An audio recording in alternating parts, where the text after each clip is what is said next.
So today we're presenting on Fire Rescue New South Wales' work in the Solomon Islands, assisting the Solomon Islands Fire Service, and the shift we've made in the last few years from replacing their training capability to empowering local capacity development.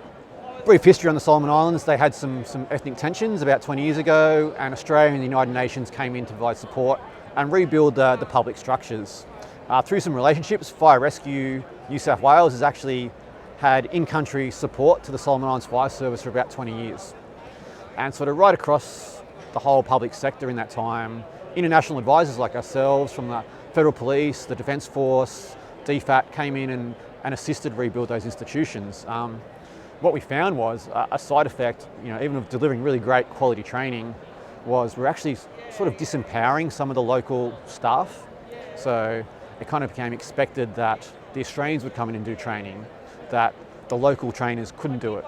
So when I went to the Solomon Islands in 2020, I started a project where we were tapping into some really deep-rooted cultural elements within the Solomon Islands to empower them to, take the lead themselves and sort of set their own course for the future. So I was selected to represent our natural disaster and humanitarian team on a USAR capacity building exercise with the Fire and Rescue Service. So my objective was to create and facilitate a disaster assistance response, a USAR first responding package, but also validation of local instructors for autonomous delivery. So it was a train-to-trainer program conducted over 2 separate visits.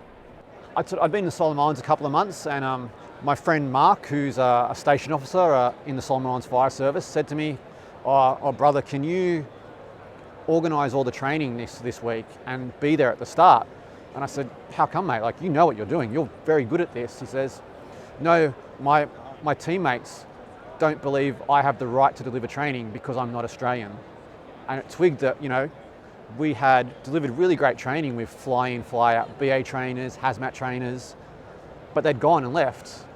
And that had really disempowered the local trainers like Mark, who is an amazing human, an amazing firey who works in conditions and challenges that, would leave a lot of us here in Australia, scratching our heads.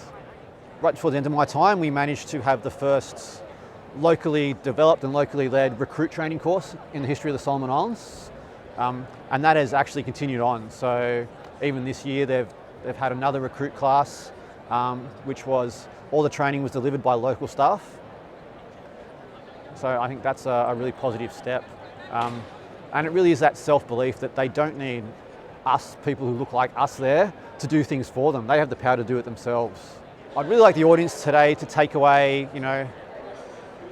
the positive impact of embracing cultural traditions, engaging local communities, and the empowering nature that can have for self-belief and self-growth.